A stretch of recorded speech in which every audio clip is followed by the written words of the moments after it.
Hey, I'm Matt Atwood, CFP at Timewise Financial. And today I want to give an update on what is going on in the world and how it could affect the market and economy. But first, I want to say a thank you to all of our clients and other viewers that tune in. These videos, while may seem rudimentary, take nearly 8 hours to produce from start to finish, from research to filming and editing. And we hope you guys get value out of the content and appreciate all the feedback many of you guys provide each time we send these out. So if you appreciate the content, the greatest compliment would be to share your feedback on our Google page or share this video with a friend or family member who might find it of value. That being said, let's jump in. It is important to note, given the dynamics of our current administration, we must be fluid. It would be short-sighted for me to issue a scathing or raving review of any of the current proposals, as it has already been proven that the proposals are subject to change. That being said, there is a lot going on in the world at the moment, but arguably the most pressing items are tariffs, aka the global trade war, inflation and its effect on interest rates, and interest rates and their effect on the economy. Though to start, there has been quite a bit of discussion on tariffs. President Trump has referred back to President McKinley's administration, noting that to Trump, tariff is the most beautiful word in the dictionary. So let's look at a brief history of tariffs. First, what even is a tariff? Well, according to Webster's dictionary, a tariff is a schedule of duties imposed by a government on imported or some countries' exported goods. In short, a tax on bringing goods into the country. So I wanted to take a brief look at the history of tariffs. You know, they say history doesn't repeat itself, but it often rhymes.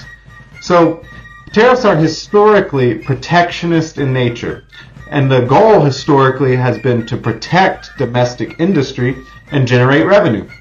Up until 1913, the primary source of revenue for the U.S. government was in fact tariffs, as there was no income tax, excluding a stopgap proposal during the Civil War. But as the country expanded and the population grew, tariffs alone were not enough to compete at the global scale. Essentially, tariffs are a tax on consumption. Whether you made $1 million per year or $10,000 per year, if you wanted a shirt made in Britain, you would pay the same tax. But progressives of the early 1900s argued that those who make more should pay more in tax, leading to the 16th Amendment and the progressive income tax. While a burr in our side each April, without the income tax, we would have not had the resources for World War I or World War II, and the global outlook would be much different. When government revenue is handled prudently, it has the outsized effect of benefiting many at a relatively small cost to each, though that's been put to the test as of late. So the first tariff in the U.S. was actually passed by Alexander Hamilton in 1789, and it was signed into law by President George Washington.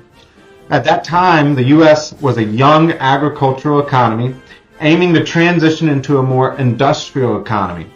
During this time, the mature British economy was well ahead in steam power and iron production, and made it tough for the young U.S. economy to compete.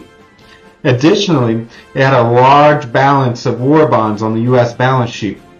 From the Revolution, and the U.S. economy was in around $77 million of debt, which is a measly $2 billion in today's dollars. Hamilton, with the help of Congress, issued a 5% tariff on all imports to give the U.S. companies the ability to compete and help pay off the U.S. debt. For the next 120 years, tariffs were the primary source of U.S. income. Tariffs would rise to as much as 50% over the next 50 years, and arguably were a factor that contributed to the Civil War. See, the North in the U.S. was very industrial and focused on manufacturing goods here for domestic use, while the South disliked tariffs because they primarily relied on exporting raw materials like cotton, and high tariffs on imported goods meant that they had to pay more for manufactured products from the North that could potentially be purchased for less overseas without tariffs, while also potentially harming their ability to sell their raw materials overseas due to retaliatory tariffs from foreign nations. This created a significant economic disadvantage leading up to the 1860s, and while not the key driver of the Civil War, definitely could arguably be a contributing factor. After the Civil War into the early 1900s, tariffs helped the U.S. operate at a surplus and resulted in many times of prosperity. But as the U.S. economy continued to expand and become more global, they became more of an obstruction. In 1930, global trade had become far more efficient, and countries had specialized in specific sectors of manufacturing. In the midst of the Great Depression, when the stock market had pulled back and farmers and other industries were really struggling, Congress passed what they called the Smoot-Hawley tariff that increased tariffs all the way up to 65%. And many historians agree that this resulted in a 65% decrease in global trade, increased inflation, and prolonged the extremely difficult times of the Great Depression. The only way out of those hard times was to throw money at the problem. And this was the start of huge government spending budgets. And a goal of these spending efforts was to try to bring the economy back to life. But as we got into the post-World War II economy, global trade had expanded, and free trade became the name of the game. With policies like NAFTA and others removing obstructions to trade and allowing cheap goods to flow into the U.S., this meant that a t-shirt at Walmart was half the price, but it also incentivized companies to move more production overseas, where politicians at one point were telling affected workers to learn to code, but their old jobs were gone. So in short, when our economy was small and less industrialized, tariffs actually worked. But as we and the rest of the world grew, tariffs could potentially often do more harm than the revenue they produce for the government. But we now sit in a climate where many countries are taking advantage of U.S. consumerism, and their economies overseas are heavily reliant on us, the U.S., buying their stuff. Additionally, some countries do not have the same intellectual property laws that the U.S. has. So as manufacturing moved out of the U.S., international manufacturers have been known to steal ideas, steal patents, and at times prove they don't even have their customers here in the U.S. best interests in mind. It makes it really tough for a company like John Deere to compete in tractor production if someone is stealing all their intellectual property, manufacturing that similar tractor at a fraction of the cost, and then selling it back to U.S. consumers. Trump's solution, as proposed, is to force them to pay to play in the greatest arena on earth. Time will tell what tariffs are put into place. That's still up in the air. But in the short run, investors fear these tariffs will be passed on to consumers and therefore generate inflation. And inflation is a battle we have fought hard to eliminate over the past few years. If we proceed with tariffs, we'll be really putting to the test. Does our economy need cheap stuff more than other countries need us to buy their stuff? And who really has the real leverage in this engagement? Both of which are about to be determined, but it creates uncertainty because, as we noted earlier in this video, we haven't really had meaningful tariffs in nearly 100 years. So as we at Timewise look forward, our two key considerations for tariffs are: one, when fighting a war, albeit trade or not, it is typically not ideal to fight on multiple fronts at the same time. We've seen many dictators and kings and the likes make that mistake in history. And right now we have thrown stones at the hornet's nest, proverbially, at Canada, Mexico, China, and when it comes to steel, Australia and Japan. And the second thing we'll be examining is the threat of tariffs. Is this just an artisanal way of structuring deals? Or could one argue that the threat of tariffs could force change in our trading partners, as we've already seen a glimpse of? But we have to consider how many times can we kick the can and threaten tariffs without instituting them before it becomes hollow, the threat of a tariff. Nonetheless, all this talk of tariffs and the fact that we have no data on their impact for nearly 100 years has created a lot of uncertainty, which has the market and investors spooked in regard to our next key factor we said we'd discuss. That being inflation and its effect on interest rates. So we covered tariffs and that investors are spooked that they could result in inflation, but why is inflation such a concern? This may be quite evident to many of viewers out there, but when prices for things like houses, cars, gas, and even eggs rise faster than employees' wages, it goes to cool the economy, as consumers cannot afford to buy as much, and they have a lot less discretionary income. I like using this example when I'm breaking down inflation to brass tacks. So, in the year 2000, a fully loaded Harley-Davidson Model F-150 cost around $34,000. Now, in 2025, a fully loaded King Ranch F-150 costs around $75,000. On the same front, in the year 2000, the average cost of a home was around $212,000. Now the average cost of a home is $510,000. My point being is if one were to leave $150,000 just sitting in a checking account all the way back in 2020, they would have went from a position of being able to almost afford 5 F-150s to only 2 F-150s in today's market. And that's a very simple way of walking through how inflation erodes the buying power of each and every one of us.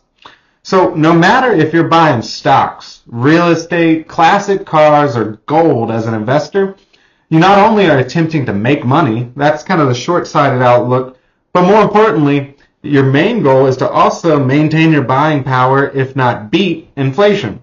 The problem is when inflation is high, investors, they run out of places to invest. There's not really any place to hide from inflation. And they they struggle to prevent reducing their purchasing power. So they either have to take on excess risk or suffer losing buying power, which puts them at an economic disadvantage. Additionally, when inflation is high, as we saw in 2022, one of the main ways to combat inflation is to just throw a bucket of ice on consumer demand. The way this is accomplished is by raising the cost to borrow money, or aka hiking interest rates. So by making it more expensive to borrow money, consumers are less inclined to buy houses, cars, take trips, all of which are the backbone to the prosperity of the U.S. economy. One of the keys to success for the U.S. relative to the rest of the world is it's relatively cheap and we have relatively fast access to capital here in this country. In many other countries, loans and access to capital are much harder to obtain and much more expensive. Interest rates are a lot higher overseas.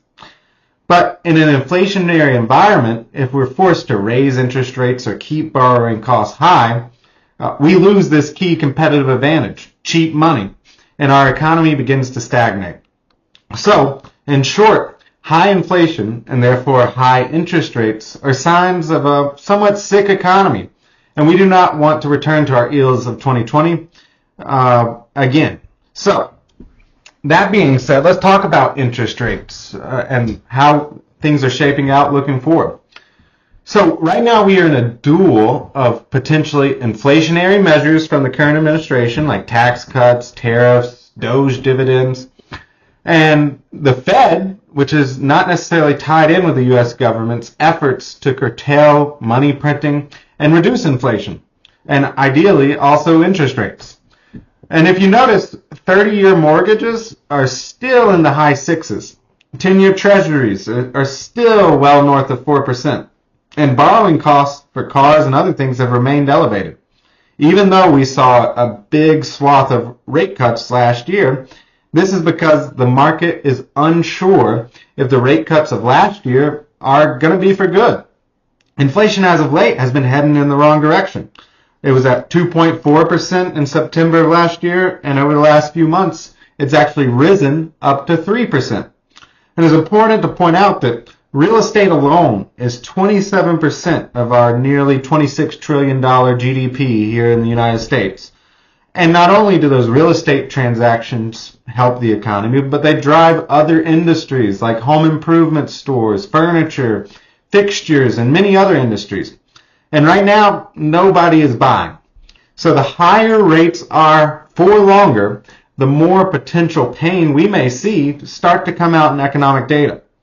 What the economy needs is cheaper capital, and all the items we just discussed earlier that are driving potentially inflation higher and forcing rates to stay higher as well may delay individuals and institutions' access to cheap capital. So that's a look at what we've been watching, what's going on with the tariffs. Hopefully you found that useful. It's important to remember that economic changes like these are like waves in the ocean. They come and go. But smart planning helps you guys navigate each of these challenges successfully. So we at Timewise help our clients keep an eye on their long-term goals while, with videos like these, making informed short-term decisions. All that being said, I want to say thank you for tuning into this video, and to all of our clients for entrusting the team here at Timewise with your financial planning needs. Please don't forget to like and subscribe for more economic updates, and please send us any questions you may have in response to this video or otherwise. But until next time, keep putting a purpose to your hard-earned dollars and reach out to us if you need help fine-tuning your plan.